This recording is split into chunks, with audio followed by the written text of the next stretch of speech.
कांग्रेस अगले 7 दिन में कर देगी नेता प्रतिपक्ष की घोषणा।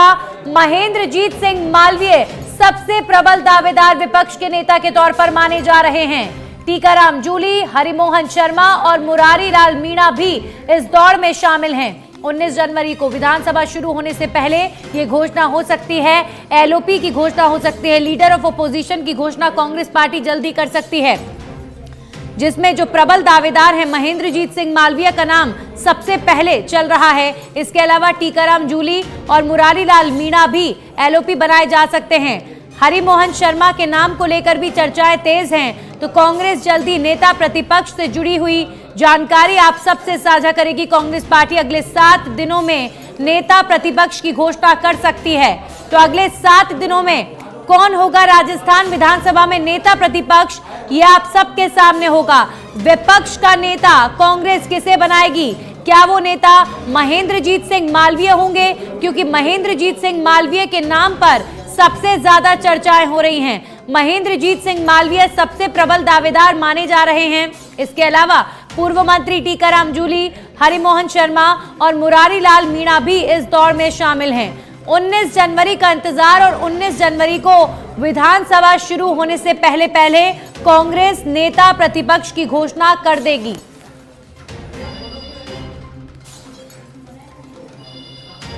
हमारे सहयोगी दिनेश डांगी फोन लाइन पर जुड़ गए इस खबर पर ज्यादा जानकारी के साथ। दिनेश, इस समय महेंद्रजीत सिंह मालवीय को लेकर सबसे ज्यादा चर्चाएं चल रही हैं कि ये एलओपी बनाए जा सकते हैं, और क्या जानकारी?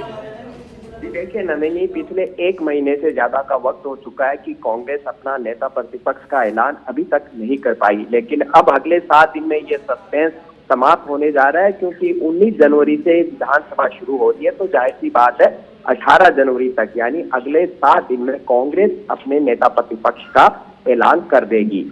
बागीदौरा से चौथी बार लगातार विधायक चुने गए महेंद्रजीत सिंह मालवीय, जो आदिवासी अंचल से आते हैं, एसटी वर्ग से आते हैं और जिला प्रमुख रह चुके हैं।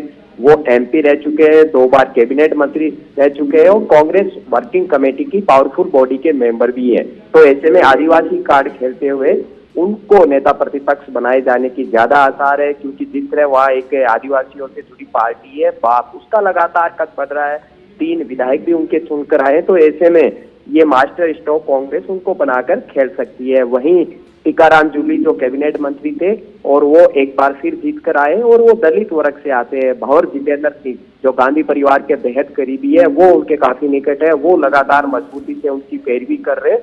तो वो भी दौड़ में बरकरार है। और जिस तरह बीजेपी ने ब्राह्मण वर्ग से मुख्यमंत्री बनाया है भजनलाल शर्मा को, तो ऐसे में हरिमोहन शर्मा है, कदावर नेता है, कई दफा विधायक वो रह चुके और सबसे उम्र दराज सबसे वरिष्ठ विधायक है, उनका नाम भी यहाँ पर चल रहा है एक जातिगत और सियासी समीकरण साधने की कवायद में। तो वहीं सचिन पायलट कैंप से मुरारी मीणा और हरिचंद्र मीणा, जो मुरारी मीणा पहले मंत्री रह चुके हैं और दोनों इस बार जीत कर आए, तो उनके नाम भी यहाँ पर चल रहे हैं। लेकिन अगले 7 दिन में नेता प्रतिपक्ष का ऐलान कर देगी। जब कांग्रेस पार्टी नेता प्रतिपक्ष के नाम का चुनाव कर रही है, तो सबसे ज्यादा महत्वपूर्ण बात यह है कि आखिर किन बातों को ध्यान में रखा जा रहा है। क्या यहाँ पर जातिगत समीकरण को साधा जाएगा या फिर ऐसे किसी नेता का चुनाव होगा जो स्ट्रॉन्ग तरीके से पार्टी का पक्ष रख सके, विपक्ष के नेता की भूमिका निभा सके? जी देखिए, अभी गोविंद सिंह डोटासरा है, वो ओबीसी वर्ग से आते हैं, जाट समुदाय से आते हैं, वो पार्टी के प्रदेश अध्यक्ष है। तो अब जाहिर सी बात है एससी और एसटी इसी कह सकते हैं कि कम्युनिटी के किसी लीडर को मौका दिया जा सकता है। और आगे लोकसभा चुनाव आ रहे हैं, तो जाहिर सी बात है जातिगत और सियासी समीकरण भी साधे जाएंगे। और इसके अलावा नेता प्रतिपक्ष को पूरे विधानसभा की जो कार्य संचालन नियम प्रक्रिया होती है उसकी जानकारी होना बेहद जरूरी है, क्योंकि एक मजबूत और सशक्त विपक्ष है, 70 विधायक जीत कर आए, तो किस तरह सरकार को सदन में घेरा जाए ये सब नेता प्रतिपक्ष तय करता है। किस विधायक को उसकी उपयोगिता के आधार पर किस सब्जेक्ट पर बोलना है, ताकि सरकार पर दबाव बनाया जाए, जनहित के मुद्दे कैसे पूरी तैयारी के साथ उठाए जाए और किस तरह फ्लोर मैनेजमेंट साधा जाए। तो नेता प्रतिपक्ष की अहम भूमिका होती है। और कैबिनेट मंत्री की तरफ से सरकारी बंगला मिलता है, सरकारी गाड़ी, अन्य सुविधाएं यहाँ पर मिलती है। तो जाहिर सी बात है वो कई दफा का विधायक को होना चाहिए, उसको नॉलेज होना चाहिए। सबसे पहले प्रायोरिटी ये रहेगी और जातिगत सियासी भूमिका साधे जाएंगे और लोकसभा चुनाव में ज्यादा से ज्यादा सीटें जीते,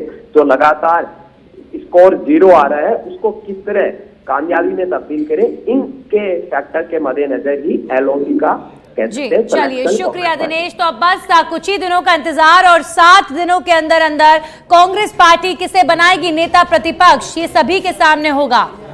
क्या ये महेंद्रजीत सिंह मालविया होंगे या फिर कोई और चेहरा होगा?